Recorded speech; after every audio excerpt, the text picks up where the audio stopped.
ಹೋಳಿಗೆ ಊಟ ಮಾಡಿಸಿದಂಥ ಅವಕಾಶ ತಂದು ಕೊಟ್ಟಂಗಾಗಿದೆ ಇವ್ರಿಗೆ. ಅದು ಚಿಕನ್ ಅಂತಿರೋ ಗೊತ್ತಿಲ್ಲ. ಯಾಕಂದ್ರೆ ಮೆಲ್ಲಕ್ಕೆ ನಮ್ಮ ಬುದ್ಧಿವಂತ ಯೋಜನೆಗಳು ಹಾಕುವಂಥ ರಿಯಲ್ ಸಂತೋಷ ಇವತ್ತು ಹಿಂದಿನ ತಮ್ಮ ಏನೋ ಒಂದು ಯಡಿಯೂರಪ್ಪನವರಿದ್ದಂಥ ಪೂರ್ವಾಗ್ರಹ ಪೀಡಿತ ಭವನದಿಂದ ಹೊರಗೆ ಬಂದ ವಿಜಯೇಂದ್ರ ಅವ್ರನ್ನ ನಾವೇನು ಅಧ್ಯಕ್ಷ ಸ್ಥಾನದಿಂದ ಕಿತ್ತು ಹಾಕೋದಿಲ್ಲ ಅನ್ನೋದು ಮೆಸೇಜ್ ಕೊಡ್ತಾ ಇದ್ದಾರೆ.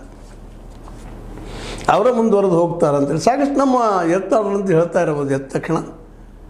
ಮತ್ತು ಇನ್ನೊಂದು ಮಾತು ಹೇಳಿದ್ದಾರೆ ಯತ್ನಾಳ್ ಅವರು, ಒಂದು ವೇಳೆ ಬಿ ಜೆ ಪಿಗರು ರಾಜ್ಯಾಧ್ಯಕ್ಷರನ್ನಾಗಿ ನಮ್ಮ BY ವಿಜೇಂದ್ರನು ಮುಂದುವರ್ಸ್ಕೊಂಡು ಹೋದ್ರೆ ನಾನು JCB ಪಕ್ಷ ತರ್ತೀನಿ, ಹೊಸ ಪಕ್ಷ ಕಟ್ತೀನಿ ಅಂತ ಹೇಳಿದ್ದಾರೆ. JCB ಜನತಾದಳ, ಕಾಂಗ್ರೆಸ್, BJP ಇವುಗಳಲ್ಲಿ 10 ಜನ ತಗೊಂಡು ನಾನು ಪಕ್ಷ ಕಟ್ತೀನಿ ಅಂತೇಳಿ ಸವಾಲಾಗಿ ಬೆದರಿಕೆ ಕೊಡ್ತಾ ಇದ್ದಾರೆ. ಆದರೆ ಈ ಬೆದರಿಕೆಗಳಿಗೆ BJP ಸೊಪ್ಪು ಹಾಕ್ತದಂತ ಏನು ಅನ್ನಿಸ್ತಾ ಇಲ್ಲ. ಯಾಕಂದ್ರೆ ವಿಜೇಂದ್ರ ಅವರು ದಿನದಿಂದ ಗಟ್ಟಿ ಆಗ್ತಾ ಇದ್ದಾರೆ, ಒಂದು ಬುದ್ಧಿವಂತರಿದ್ದಾರೆ, ಸ್ವತಃ ತಂದೆಯ ಗರಡಿಯಲ್ಲಿ ಬೆಳೀತಾ ಇದ್ದಾರೆ.